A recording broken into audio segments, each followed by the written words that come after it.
Good afternoon.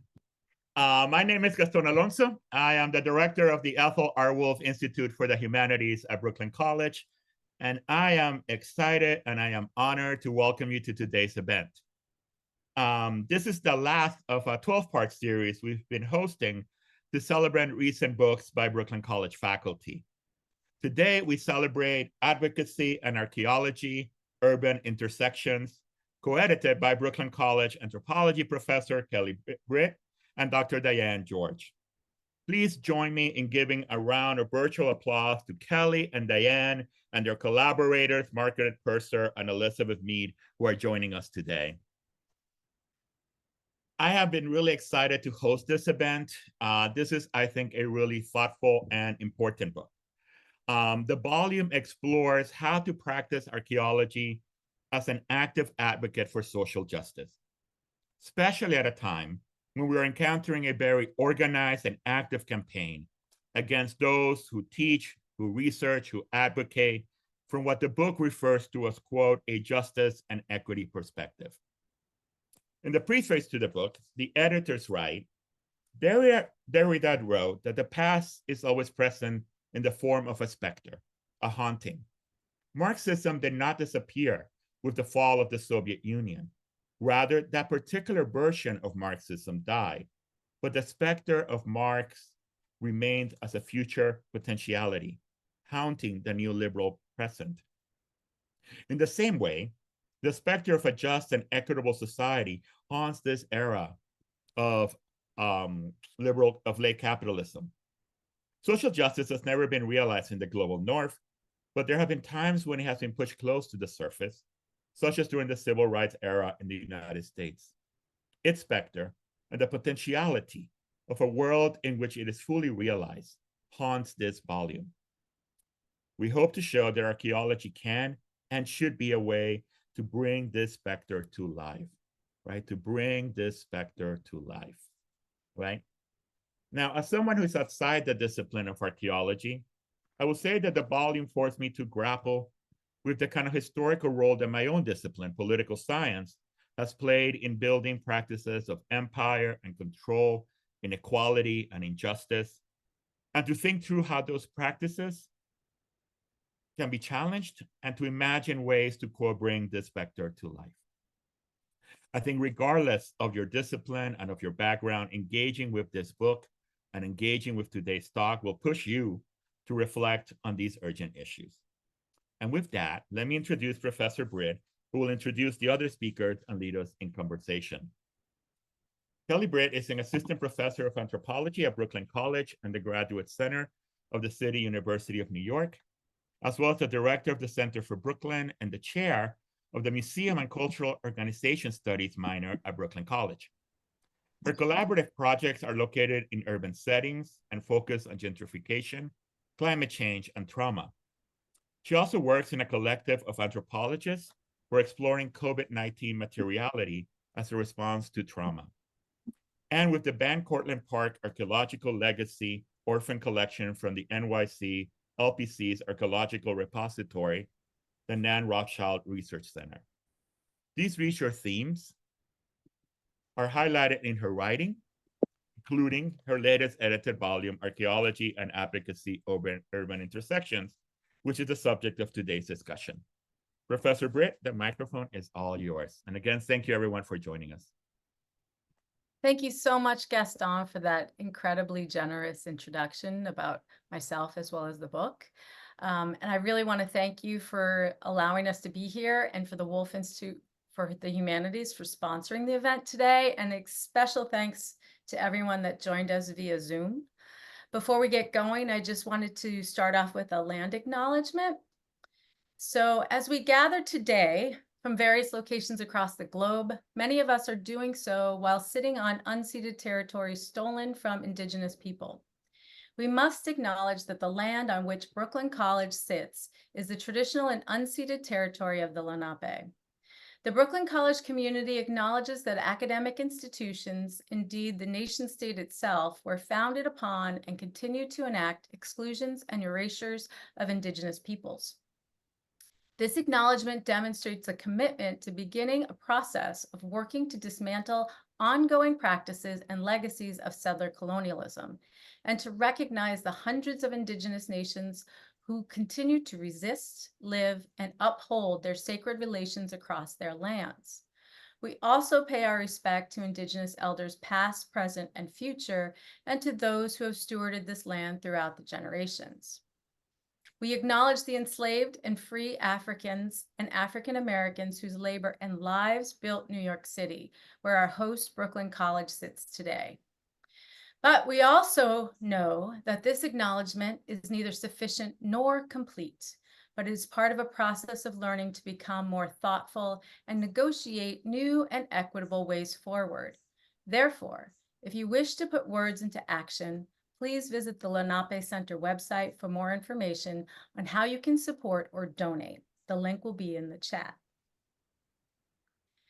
So I'm really excited to be here today, and while only 4 of us from the volume could be on the panel today, it wouldn't be possible. This volume wouldn't exist if it wasn't for all the amazing contributors and the artists who illustrated the cover, as you can see on the back. And I would like to just give a quick acknowledgement to them.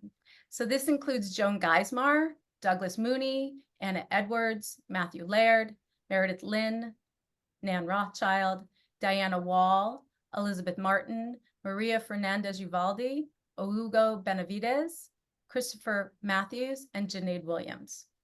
So before we dive into discussions on urban archaeology and advocacy, I thought that we could just take a few minutes to introduce each other by ourselves. So Gaston did such an amazing job introducing me. I'm just going to pass it on to our co-editor, Diane George.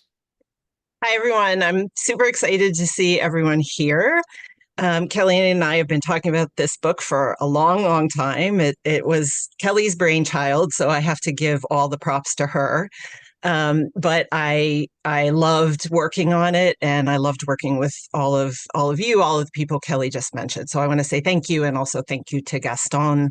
I'm really excited that we're able to have this panel, because I think the book was published a year or so ago, and then what happens next? Advocacy is an active thing.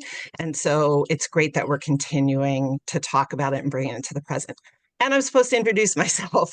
I'm Diane George. I am a professor, an adjunct professor at Fordham University. I'm also a senior analyst on corporate social responsibility for CFEI, which is the international subsidiary of the Mexican State Electric Company. I know that sounds weird, but we give a lot of money to immigrant rights organizations, so it's all good. And my background is that I was an immigration lawyer for 10 years and then switched to anthropology. And actually, my first courses were at Brooklyn College, so I feel an affinity. And finally got my dissertation and going from there. Thanks, Diane. I'd like to then pass it over to Margie, if you wouldn't mind introducing yourself. Hi, everybody. I am Margie Purser. I am the West Coast representative in the panel today, and a little bit in the book, I think. I taught for 33 years at Sonoma State University in Rohnert Park, California, which is in Sonoma County in the wine country. I'm a historical archaeologist by training. I spent the last 20 or so years of my career doing community-based work, community advocacy work in the form of community mapping projects, working with local, usually very small scale communities in the context of development and in particular heritage, large scale heritage nominations and protecting heritage resources. I'm now retired and I am on the board of our local Museum of Sonoma County, where I got to participate in producing a brand new, what we're calling a permanent living exhibit called Sonoma County Stories, which lets me kind of come home to some early training in oral histories and exploring the relationships between people and place over time. In a relatively small urban context, Santa Rosa is only about 340,000 people. So never mind New York, we're still urban. That's me.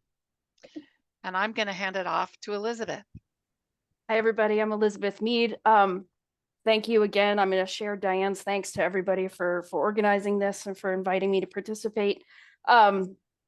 I am a New York City based archaeologist. So, Margie, I'm going to say that your definition is urban.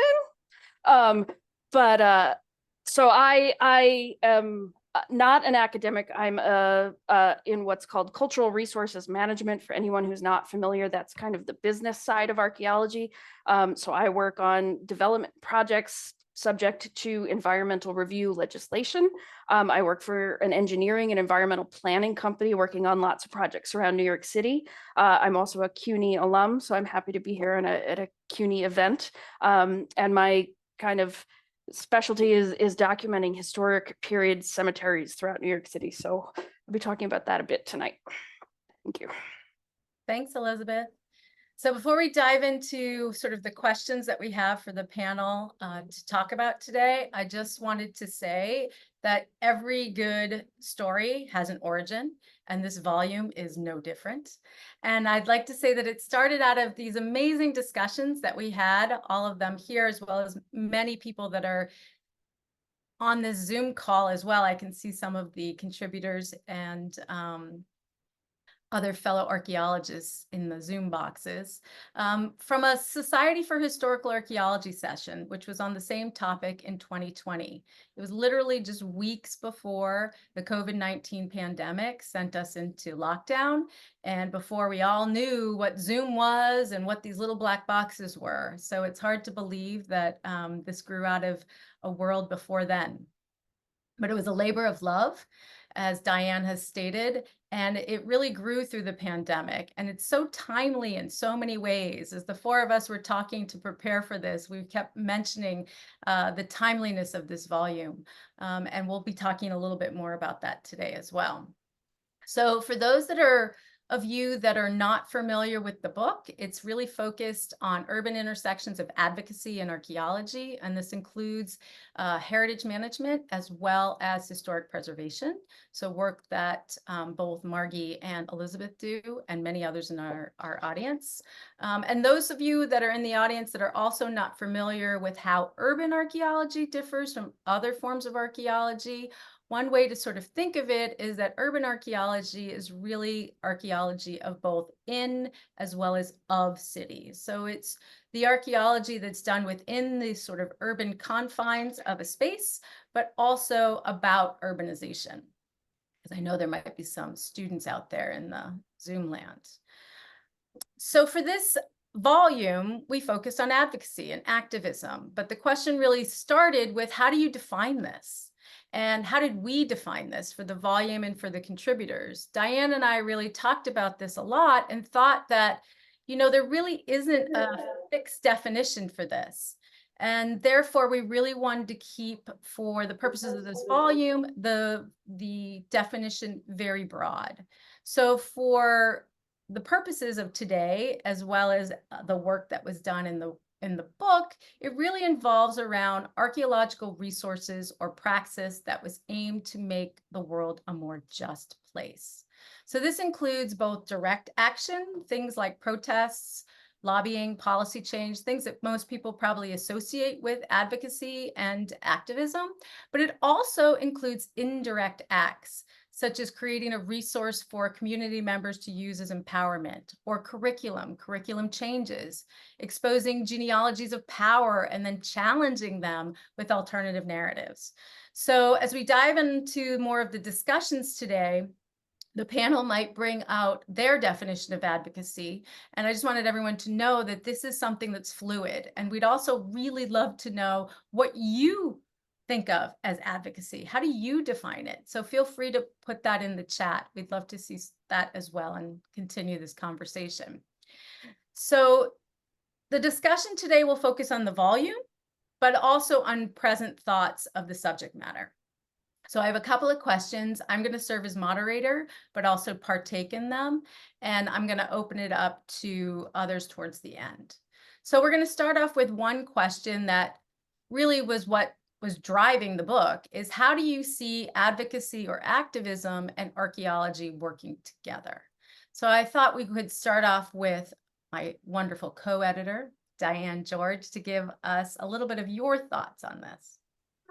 Thanks, Kelly. And I'm going to answer that with examples of what I'm thinking about today, not with a direct definition. So I was thinking about this and what for this talk tonight, and what I wrote about, I loved. I wrote about nationalism and national identity and the ways that the MAGA movement is connected to and based in the formation of the American nation after the Revolutionary War. So I was looking at that creation of that imagined community and the qualities of that and how they're related to the present state of right-wing nationalism in the country. But I haven't been working on that since I finished my dissertation and the book a few years ago. So what I'm thinking about is just what kept coming to mind. So that's what I'm going to say a few words about.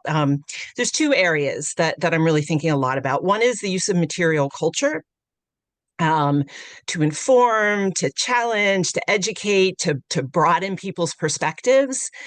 And the second is bringing archaeological praxis into the classroom. And I have to shout out to Lizzie Martin for this. Her chapter in our book is, I think, amazing and fantastic, and everyone should read it, about high school social studies instruction and how important and relevant thinking like a historical archaeologist is. Okay, so the first on material culture and materiality, and I'm sorry, I'm just going to give a shout out to Meredith Lynn, because if you want to read a beautiful discussion of materiality, read her article about soda water and Irish identity. It's perfect.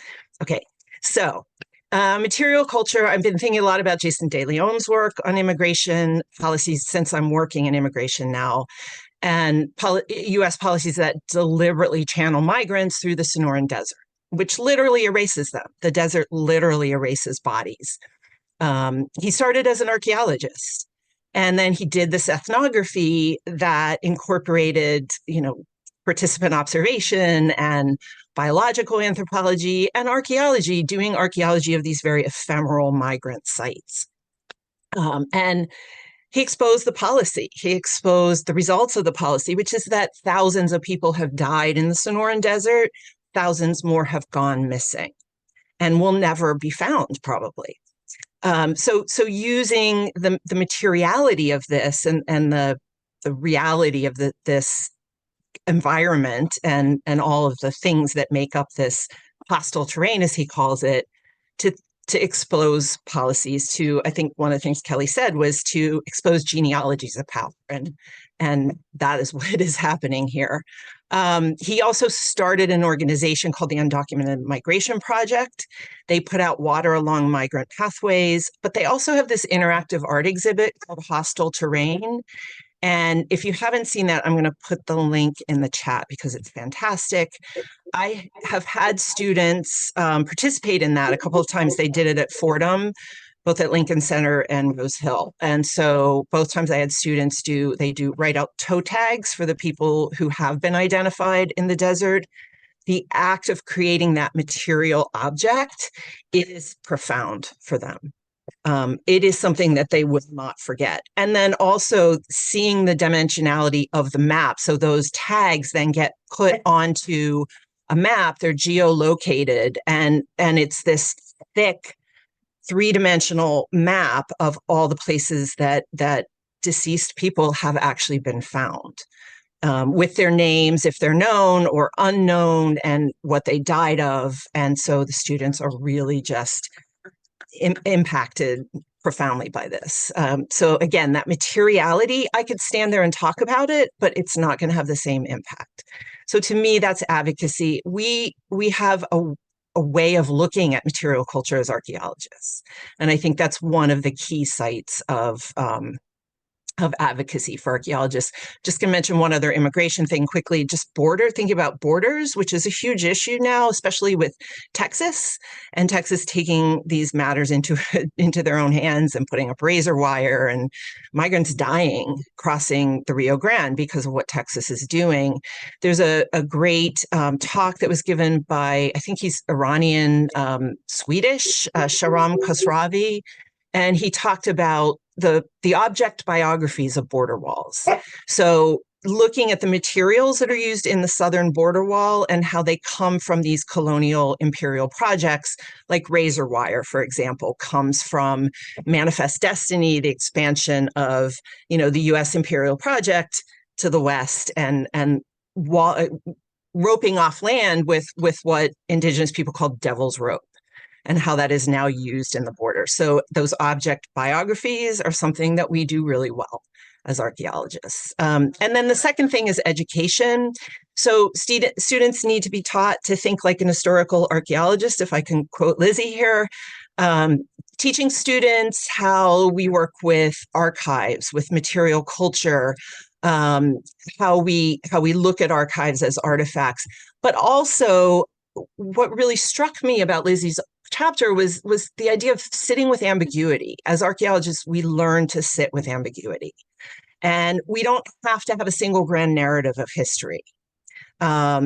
We understand that there are multiple narratives, and we understand that the Anglo-European, Anglo-American version that we all learn in school through the Common Core and the history books is not the only version. And in fact, it's a version with an agenda. It's a material object, just like material objects, just like artifacts that are created by humans. And we can, by bringing in historical, archaeological method and theory, we can listen to the missing voices that Deleuze talks about, the people who are erased from history, the indigenous ways of knowing that we don't pay attention to as Westerners, as people from the global north. And Gaston, thank you for mentioning the Derrida quote. That is one of my favorite ideas, this idea of specters. And I think using historical archaeological method and theory in a classroom opens the room for specters to come into our learning. So I think I'll say one last thing and then I'll stop. I think this is a singular moment right now. I've been an activist for over 30 years. Nothing has ever felt like this moment. The students are politicized, they're receptive to these ideas, they're making deeper connections between issues, climate change, global capitalism, imperialism, racism, all these things that they are excited to hear about and to learn about. And it's a tremendously exciting and fulfilling time to be teaching and to be bringing archaeology into the classroom. Those are amazing points, and I can't wait to dive into them myself. But I want to pass the baton sort of over to Margie so she can add in some of her thoughts.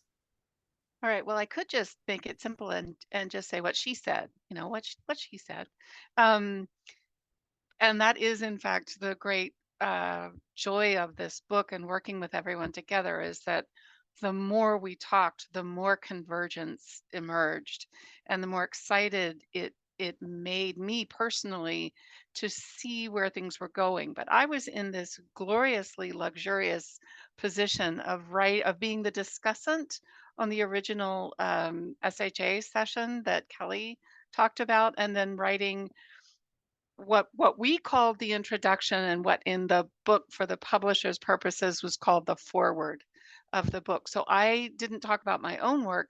I got to look at the amazing projects that were being written about by everyone else in the book, and then pull out some of the sort of the overarching, I won't call it a narrative, but I think what I actually write about in the chapter are threads, these threads that weave through everything that's in the book. And I'm going to pick two of those to talk about, because those are the ones that are still with me today and that continue to both in some ways provoke me and fascinate me as I watch our field, or collective fields, continue along these trajectories.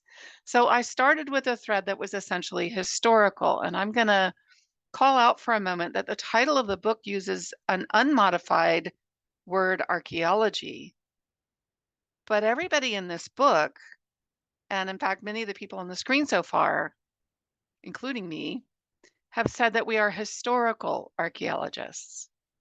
What does that mean? And so when I was writing my introduction, I just claimed that for the moment, for the introduction, because it made the historical connection between archaeology and advocacy easy. And that's because in at least American historical archaeology, it is embedded in the origin story of the field in the late 1950s, early 1960s, that we are advocates for a whole lot of reasons that we can get into in discussion if you'd like to, but primarily because from the inception of the field, we saw ourselves as first being advocates for resources that were being either ignored or not even recognized, like the archaeological record of the last 500 years. And then very, very quickly by the 1970s, we aspired to, and there are many of us who can say that it took us a while to get even close, but we aspired to be advocates for people and voices and narrative histories that were either missing from the larger historical narrative or were flat out misrepresented in the larger historical narrative. So we sort of claimed that as our birthright as a field 50, 60 years ago now.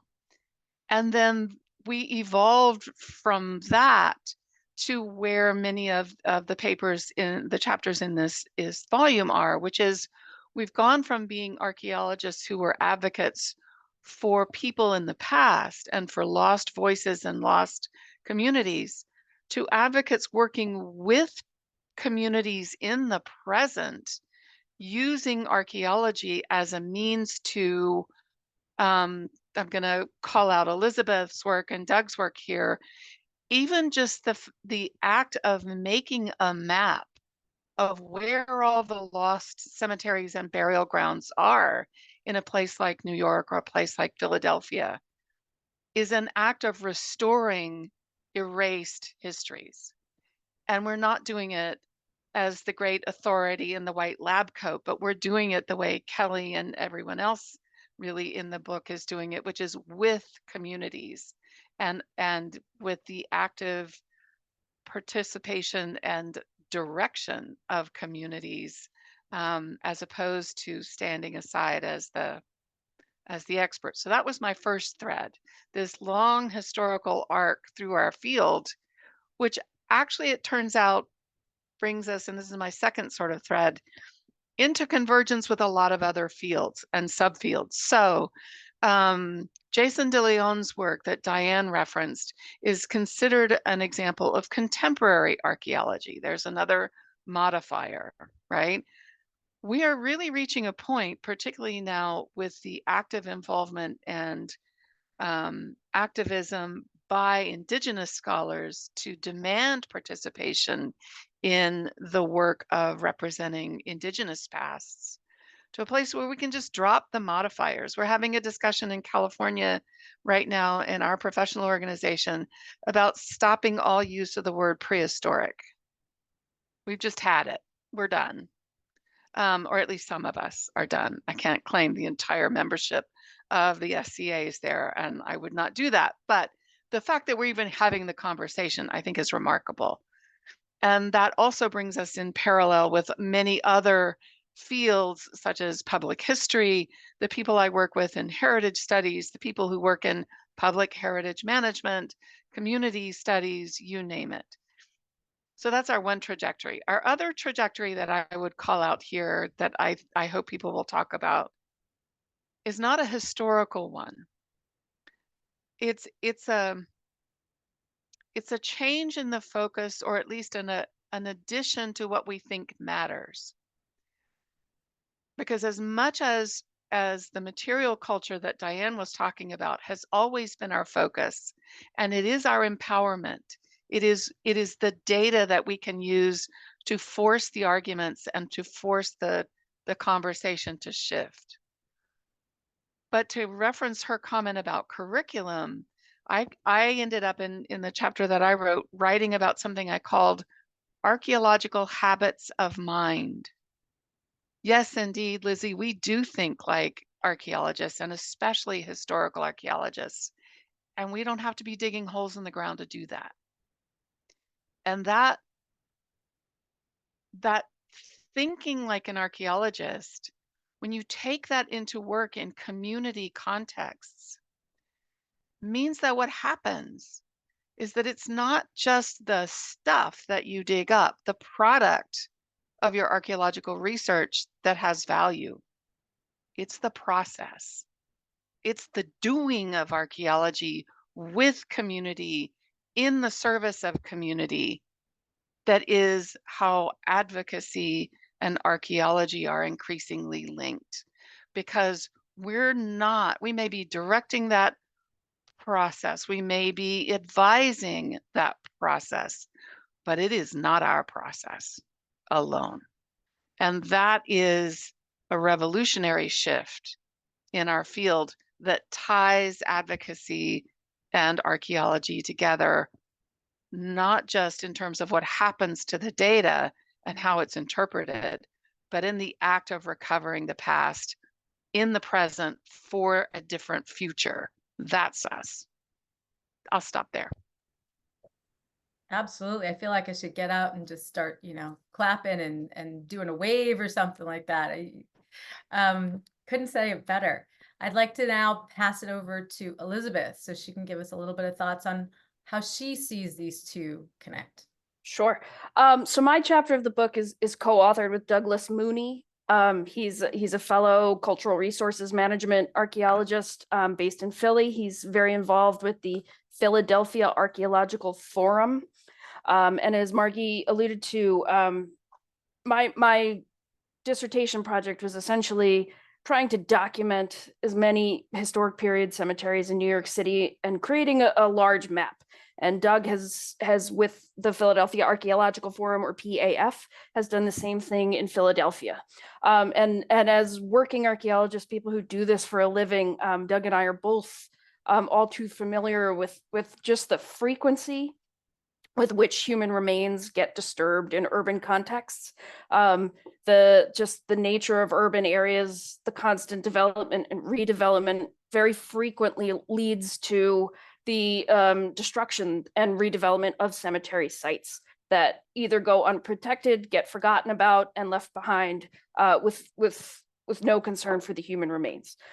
So both of our projects are really intended to kind of reclaim these sites, bring them back to the fore, so that if they are accidentally disturbed during construction projects, we can at least help bring descendant communities in faster.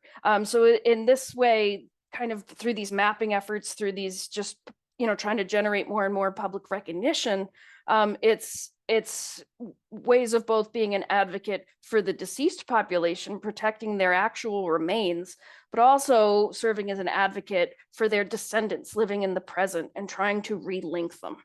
It also allows archaeologists to shine a light on kind of the systemic problems that affect both living people and deceased populations that lead to certain cemeteries getting obliterated more often than others. It's similar to the problems being dealt with by living groups. It's systemic racism, capitalism, all the isms, and it allows us as archaeologists to kind of pin down what the reasons were, what happened in the past, and how we can correct that for the future, while working with descendant groups to kind of reclaim both the physical remains of their ancestors, as well as reclaim burial sites and give them new importance or refound importance. Thanks, Elizabeth. Such great points. And I kind of gets me to think about our second question. I don't want to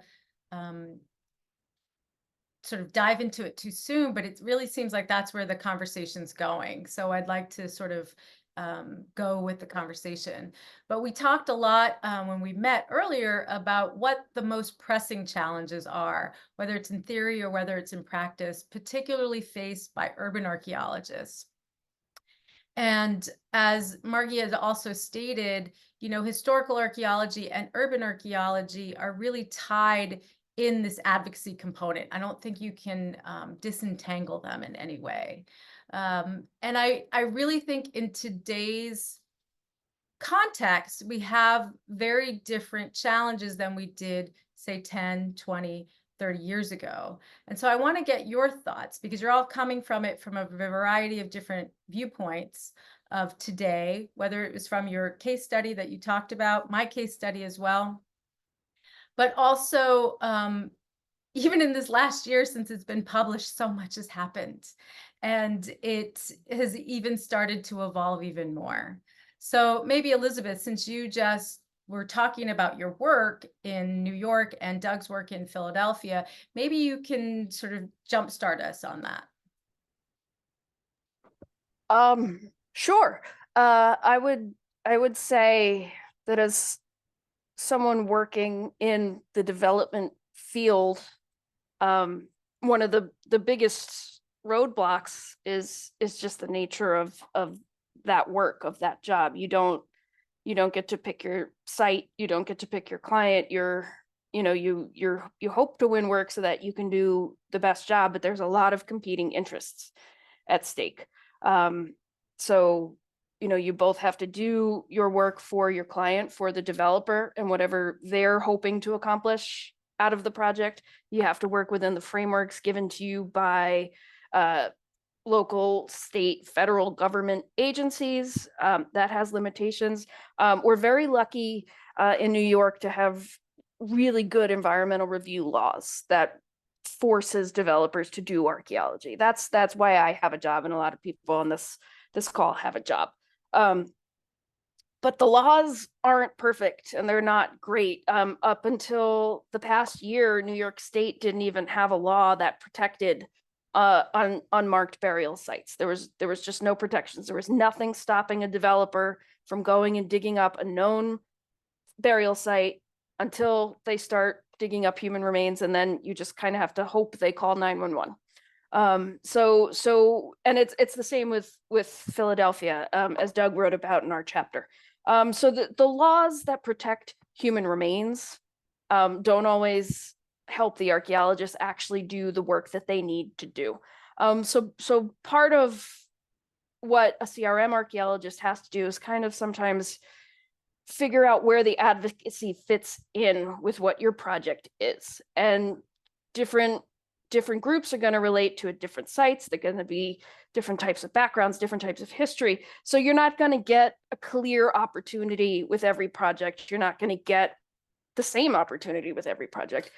So it's a matter of essentially learning and building your own skill set to kind of look and see what might be hidden or might need to be revealed. As we said, we're all historical archaeologists. So we work a lot with historical documents and records, which we know are just inherently biased. There's people that are missing from them. People of color, women, children aren't always recorded. So as a CRM archaeologist, you kind of have to learn how to see what's invisible. And it's not always possible. It's not always easy.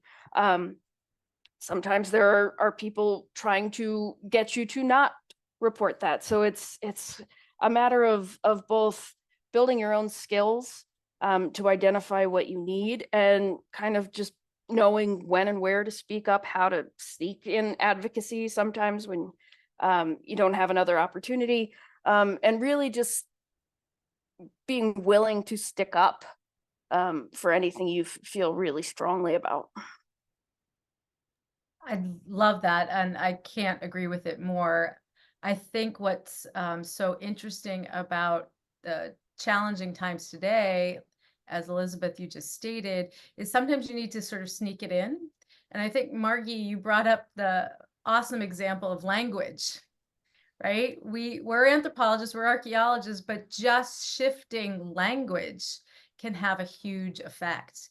And I think of that, you know, throughout the volume, we had examples of direct and indirect methods of advocacy. And I think particularly for CRM workers like yourself, Elizabeth and Doug, that aspect of giving voice to the community members when they don't necessarily have a voice, or just changing language.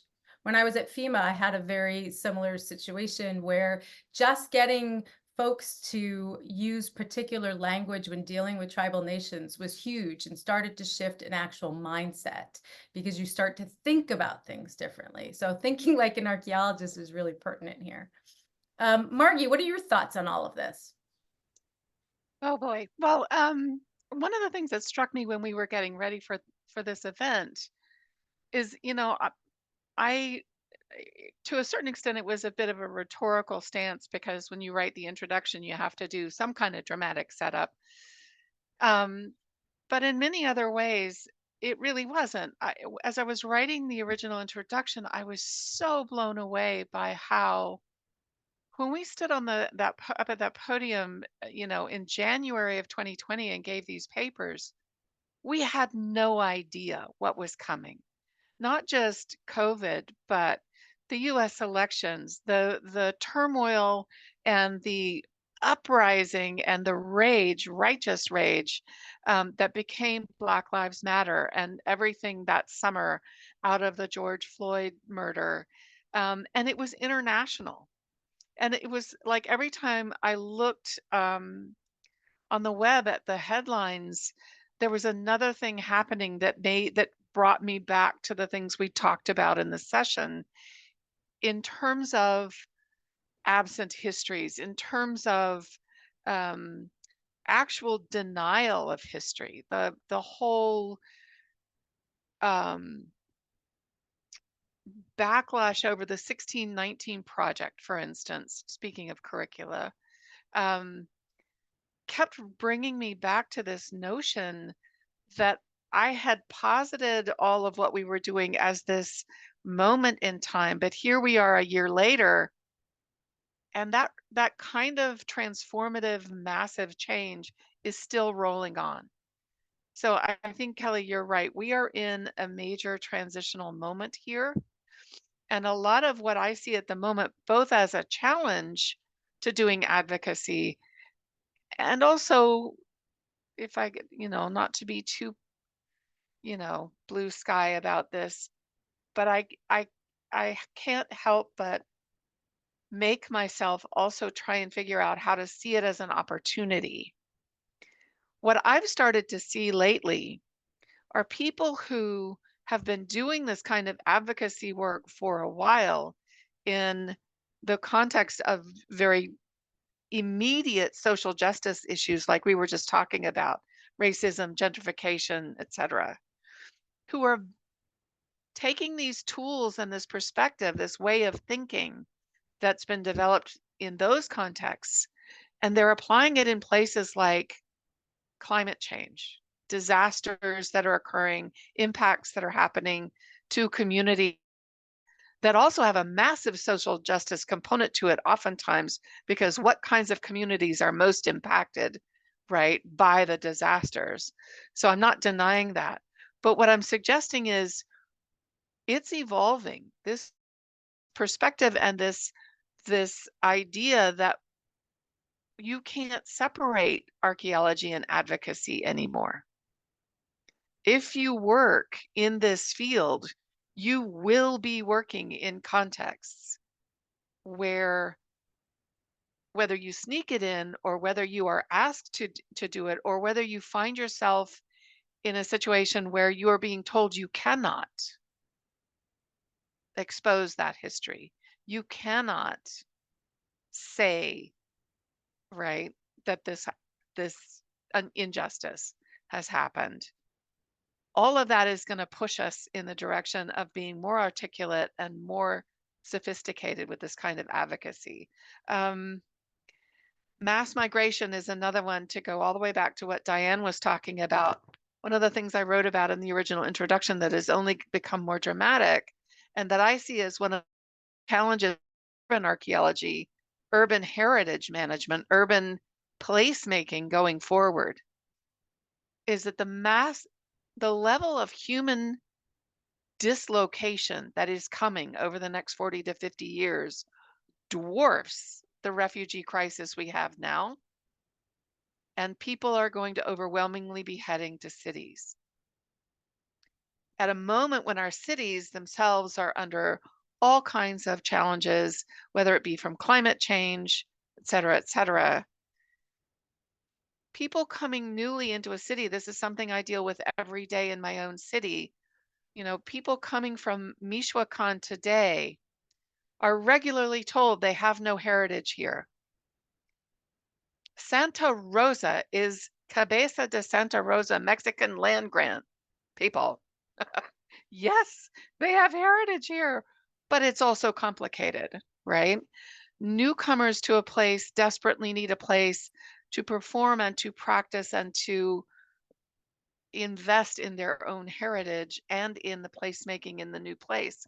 I don't think there's much in our toolkit yet as archaeologists to deal with that, but whatever is in that toolkit, we're building it right now, doing these advocacy projects with descendant communities, with local neighborhoods, with those exact communities. The second thing I see growing out of that as both a challenge and an opportunity, and I'm saying this as someone who lives in a teeny weeny, Elizabeth, I'll grant you that, city, but nonetheless city, damn it, is that climate change is here. California and the greater, the larger West are no strangers to wildfire. But now we know urban wildfire. And in 2017, we lost 4,000 houses, 60 people, and I didn't expect to come home to a standing structure when I evacuated. I've got a whole bunch of colleagues in historical archaeology who are now working up and down all kinds of coastlines with communities and cities that are going to lose parts of their city, parts of their community to rising sea levels over the next 20 years. How do you remember those lost places? What does that kind of archaeology and advocacy and heritage look like? We're building our first fire memorial in our city this summer, right? Because people need a place to go to grieve and remember. We're in a world that's going to keep handing us these moments, and we need to start getting ready for them, because we're going to be more ready than a lot of other professions might be. I'll stop there. Thanks. Sorry, went on a bit. No, it's okay. Great points. And I can't agree with them more, particularly with my work on COVID-19 materiality. It's so relevant. And just looking at how you can see the disproportionate people that were affected by COVID-19 has this whole history, if you look at it, sort of this trace element in the landscape, in the placemaking, through racist urban practices, right? And those communities are the ones that continue to be affected more, but also are continually being forced to dislocate, right? So yeah. Diane, I'd love to hear some of your thoughts on all of Yeah, that. the problem with going last is that I want to respond to everything Margie and Elizabeth said. But Yeah, I will start in terms of getting back to challenges by echoing something Elizabeth said, because I just can't help myself. When I was working in CRM, and not with you, Joan. I see you here, Joan. Hi. It was lovely working with Joan. It was always like, don't show up tomorrow. We're not going to be digging. We don't need an archaeologist there. And then I'd get a call at 8:15 in the morning. You better get on the site because we're digging. And they're already digging. So yeah, we have great laws in New York, but you have to have the cooperation of the people doing the project. And that is a big challenge. At least it was in my experience. And Elizabeth, you have vastly more experience than I do. So, I don't want to presume to speak as a definitive statement on it, but I think that can be a large challenge. You have laws, you have to implement the laws. What I was thinking, though, was two things. First, that I get this question all the time. How is that archaeology? Didn't you get a degree in archaeology? What are you doing? Like, that's not archaeology. They think I'm going to be Indiana Jones, or if not that extreme, at least like something glamorous, digging in the dirt and finding all these, amazing treasures. But no, people just don't understand it. And I think even something, Margie, that you said struck me, like, if you're doing this work, you're going to be dealing with these things. But there's still resistance. And I remember sitting in the plenary session with Kelly in the last SHA in New Orleans. I don't remember what year that was, 2019 maybe. And Whitney Battle Baptiste gave the talk, the keynote talk, and people just didn't know what to make of it. And I thought, like, Kelly and I were all excited about it. And it was, SHA has to center, the anti-Blackness in the organization and center these voices that have been marginalized. And there was even in SHA, there was resistance. So I think that is another, the resistance, the resistance by people who aren't in the field. You explain to them, but the resistance by people in the field is a challenge. And then the third thing is academic freedom. So for me, that is probably the biggest challenge. It's not specific to archaeology, obviously. It's specific to any educators who are doing activist teaching. And as I said earlier in the introductions, I do think, as in my other talk, I do think that the moment is singular. The students are open to engage with these things. I taught a class last year on archaeology and advocacy and had 35 students in it, which is the max at Fordham. They cap at 35. And not everyone was engaged, not everyone got it, but a large number of them did. And that was exciting. And I do think climate change is one of the key things. And sorry to keep going back to you, Margie, but Black Lives Matter, COVID, this is a generation that doesn't know life without devices, without screens. They spent their high school years, or at least some of them, very formative years, doing remote learning and spending a lot of time on social media, getting very engaged with Black Lives Matter through that confluence of events that led us to that movement that was life-changing, groundbreaking, earth-shattering. And now we're in a moment of huge student activism. But I'm an adjunct, as I mentioned. I am the co-chair of my faculty union for contingent faculty, and we routinely deal with complaints against professors. And it's not that they're bad professors, it's that one student is offended by something someone says. Or right now, just today, I was reading the case file for a professor who was a film professor, used some Palestinian film in the class, and students not in the class orchestrated a campaign against him. And he is concerned he's going to lose his job because he showed a Palestinian film without even really, getting into the politics of the situation. So people are afraid. We always get questions. Can I say this? Can I do this? What happens if I say something my students don't like? And it's not just the students, because as I sound like I'm contradicting myself a little bit, but it's groups of students who oppose certain things here and there, but the administrators, because higher ed is run like a business today. and they want to make sure the customer is happy. And the customer is the student, but the customer is also the student's parents. And they are going to listen, and this is, again, based on my experience with the union, they're going to listen to the students and their parents, and they'll listen to the faculty, but the weight that's given to the faculty is not as heavy.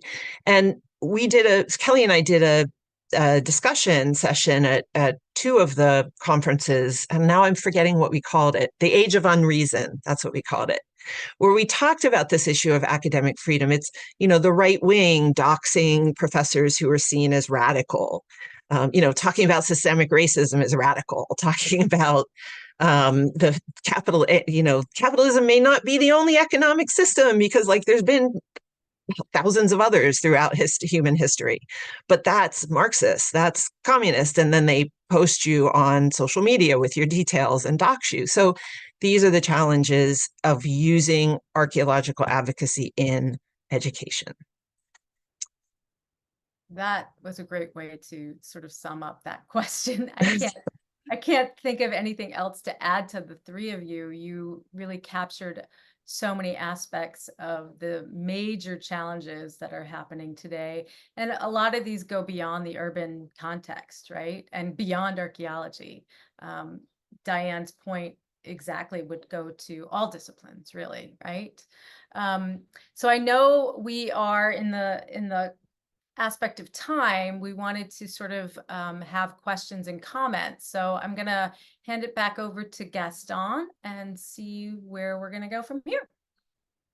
Fantastic. Thank you for that and the thought-provoking nature of your comments.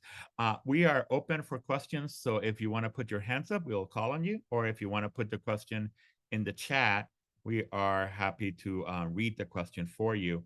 I should say, as people are preparing to ask their questions, I'm sharing in the chat right now. If you have a CUNY ID, we do have free electronic access to the book, and it's available in the link I'm sharing on the chat right now. But by all means, please, let's see questions, comments, both in the chat or put your hands up.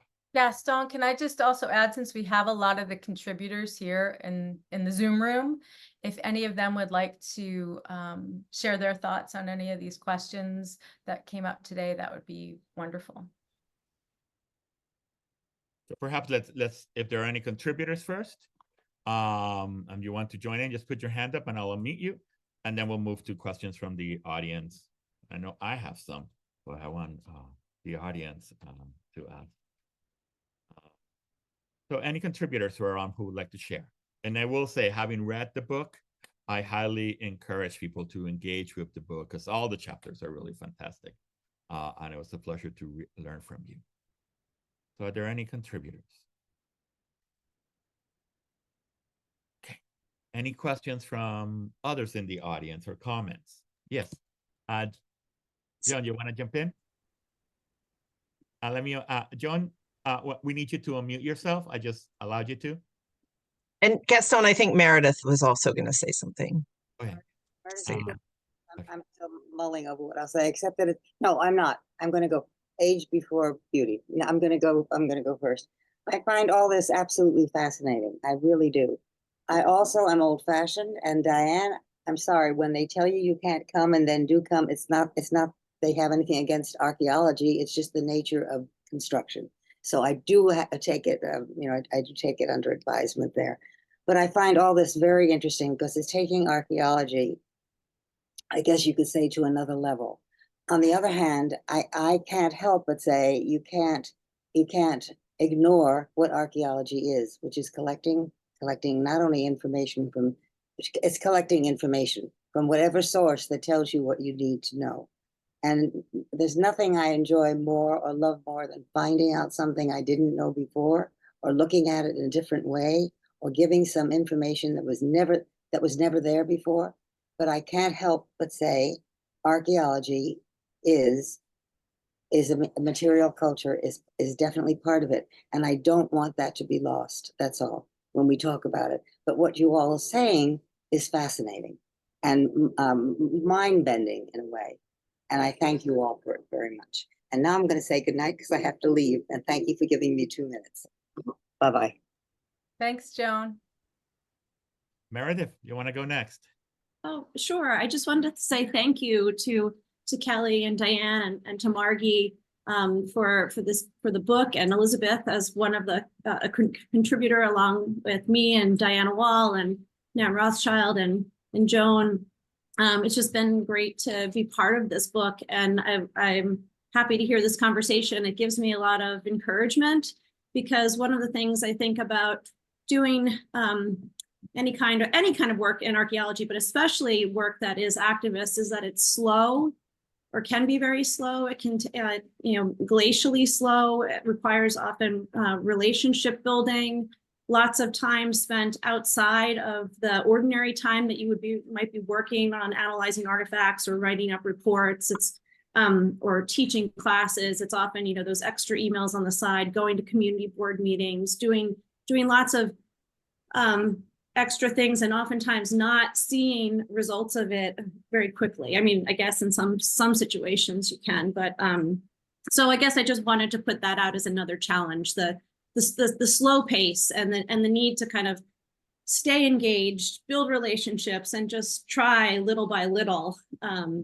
And which relates to a comment that Jessica McLean put in the chat that I saw Margie responded to. Just so sometimes starting small is the best that we can do. But I'm really inspired by this conversation. Thank you. Other questions from the audience? I know the chat's quite active. Wonderful comments. I guess I'll jump in and ask a question while others become less shy, right? And you talked about sort of, the difference between resistance from those outside of the field who may not understand the conversations you're having, compared to resistance within those within the field. And I'm wondering, the book has been out now for a while, and I'm wondering what the reception has been in the field to the book, both in terms of, the kind of perhaps pushback, or in terms of how it sort of moved the conversation forward. And I'm going to ask you, not just within the field, but also you write about working with such wonderful communities. And I'm wondering the reception it has received from those communities, the people you're advocating with and alongside with. So turn it back to you. I could start off with that. I know that the book seems to be having a good reception. The SHAs this year, my students, some of them that are in the audience, cornered me and got the autograph and bought out the book from the bookseller, which was really embarrassing, but also really lovely. But I think maybe not so much a testament to the book itself, but a testament to how advocacy and activism is becoming, I shouldn't say becoming, because I think it's always been involved with archaeology, as Margie has stated, but it's becoming more obvious. And I think you can see that through a lot of the sessions that a lot of archaeology conferences are having. The latest Society for Historical Archaeology, which was in Oakland, California, had, I mean, I couldn't keep up. I couldn't go to them all. And I was in one, and they were flooding the sort of agenda. And I think that is a good thing. Maybe others would disagree with me or not, but I think that shows that this is becoming more of a topic of conversation. The one thing that I would love for it to do would be to go beyond having it be called, as Margie had stated, using activists as a descriptor, and being just archaeology, and having this just be entwined with all that people do, and whether you highlight something or don't, that it's just part of the job, so to speak. So I know I can't speak to like book numbers or anything to that effect, but I do think that the fact that this is becoming a more talked about subject is a good thing. And that's the influence that matters. Yeah. Right, that's the influence that matters, right? It's moving the conversation forward. Yeah. But go back to the other speakers. Yeah, Margie, Elizabeth, Diane, do you guys have any thoughts? I don't have any sense of how it's doing. I did see one review that was positive. But I'm really happy to hear you say that, Kelly, because that's 5 years, I think, between that experience we had in New Orleans and what you're experiencing now. So that means things are changing. I haven't been to any conferences since COVID, so I can't speak to that. I want to, as part of the response to this, especially Gaston, in terms of the talking about within the field for the moment, two ways to think about that I think are really, really interesting. First of all, I want to go back to what Elizabeth very perfectly described, which is depending on what your job title is as an archaeologist, you may be in very, very different positions in terms of what you have the latitude to do.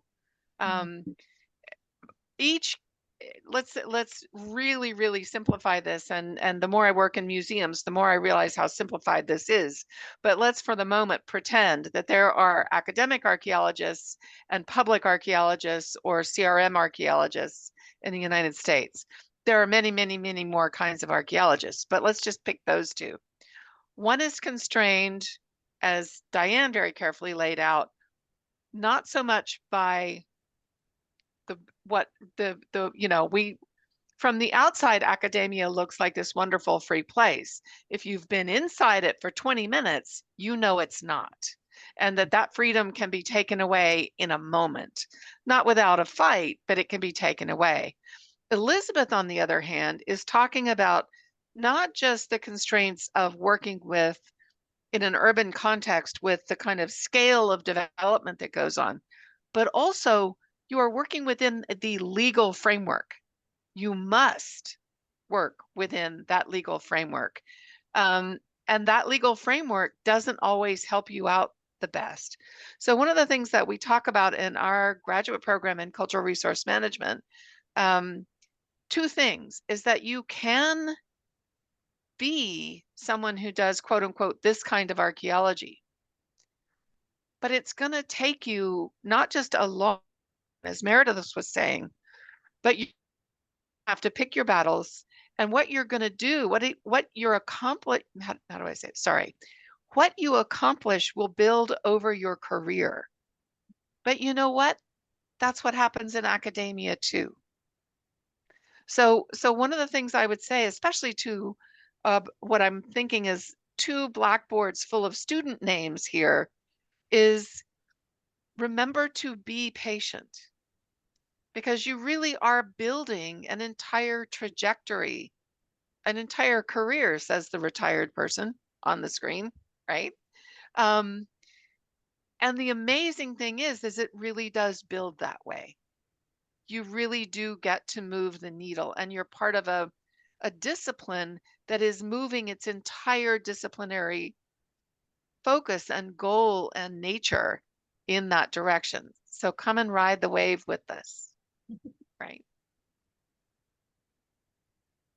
That was beautifully put. I think we're coming to sort of the end of the event, but I wanted to highlight a couple of other things. One, a recording of this event will be hosted in the Wolf Institute's YouTube channel.